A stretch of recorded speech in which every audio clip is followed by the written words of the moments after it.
Hey guys, what is up? It's TheGameFaceHD and welcome back to another breakdown video. And today it is Sunderland versus Arsenal. Now, it is at the Stadium of Light, and the kickoff is 3 o'clock on Saturday the 14th of September, with a whole host of other games going on as well on the same day. I've already covered the Man United versus Crystal Palace breakdown video, and that should be an interesting game, as well this one as well. Now, with Arsenal having a pretty decent record, to be honest, in the last 5 games, compared to Sunderland, who've not had a good record in the last 5 games.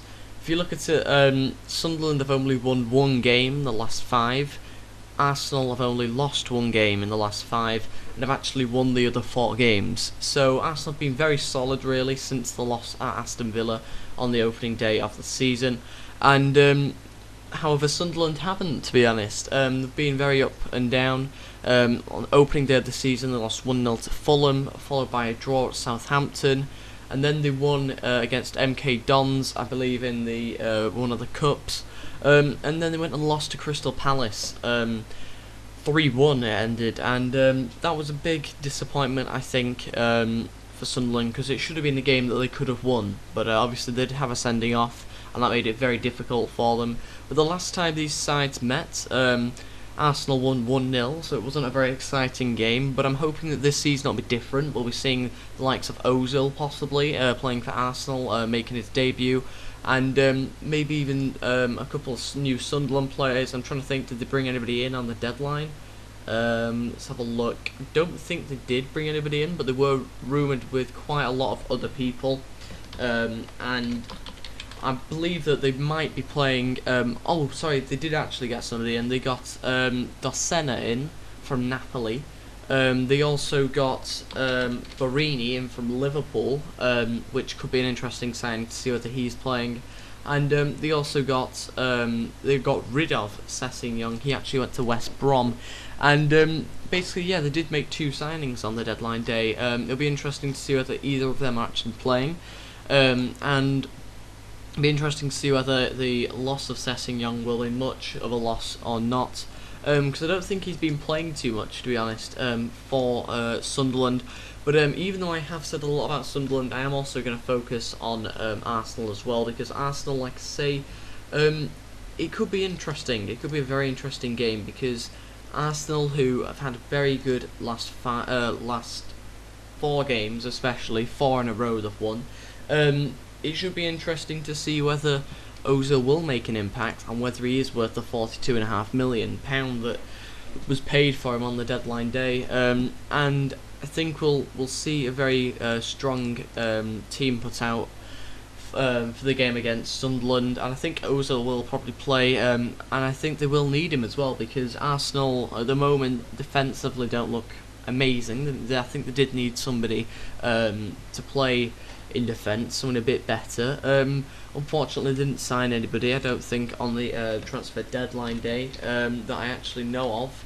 Let's have a look. Have they signed anybody? Ozil was actually the most expensive player on the deadline day that was obviously signed. But no, they didn't really sign any other players other than signing the goalkeeper Viviano from Palmero, I think that's how you pronounce it, Palmero, the Italian team. I doubt he'll play, he's just a backup goalkeeper.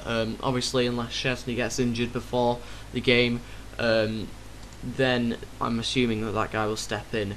But for Arsenal, I believe that it will be a win, despite them going to the Stadium of Light. I think due to what happened the last game that Sunderland played against Crystal Palace, I think the crowd will be slightly behind the team, because they obviously lost. But I think it'll be a tricky game anyway for Arsenal, but I still do think they will win.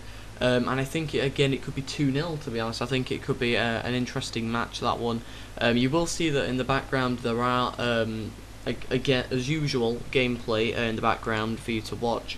And that is basically our 2 teams playing each other, but obviously Ozil isn't included because it's FIFA 13 squad, so it's not updated. But when we do eventually move on to FIFA 14 in the next upcoming weeks, I will obviously have the updated squads, and we'll have top goal scorers, we'll have injuries and stuff like that to look at. But anyway guys, that is pretty much it. What I am quickly going to do just before I go is pretty much say what sort of team I expect both sides to put out. Obviously the Sunderland team that they put out against Crystal Palace, I don't think that was a particularly strong team.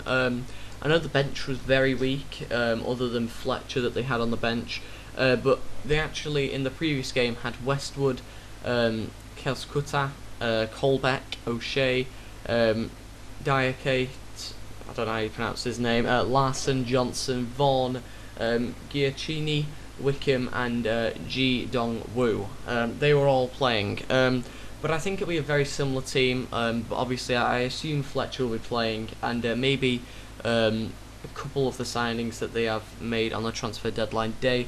And I think the Sunderland team is nowhere near as strong as the Arsenal team will be, despite obviously Arsenal not having a massively strong defence. I mean, they have played a lot better this season, but I think the Arsenal lineup will be Szczesny, Mertesacker, Koscielny, Gibbs, possibly Sagna, I think, will be playing as well. And then it might be a bit different in the midfield, because obviously with Ozil in, and we've got a lot of different midfielders, it could really massively vary. We don't know what Wenger's going to do yet. He's not played a game with Ozil, but it's hopefully, I'm hopefully right here, but amongst the people playing, I'm assuming there'll be Ozil, Santi Cazorla, Wilshere, Flamini or Ramsey, some sort of combination between them five. And then up front there'll be Giroud, I would imagine, up front by himself, maybe with the backing of Cazorla and Ozil just slightly behind him, maybe playing in a centre attacking mid role. But there have been 125 goals scored in the Premier League meetings between Arsenal and Tottenham, more than any other fixture. But saying that, there was only actually one that was scored, so we might see that Arsenal might not score that many, but I do still believe that they will win 2-0 against Sunderland. Anyway guys, thank you for watching. Like I say, it will be a 3 o'clock kickoff on Saturday the 14th of September. I believe that'll be in a couple of days. Thank you for watching guys. If you have enjoyed this, then go leave a like and subscribe, that'd be really appreciated. Leave a comment as well and I'll reply to them as always. Thank you for watching guys, and I'll see you next time. Goodbye.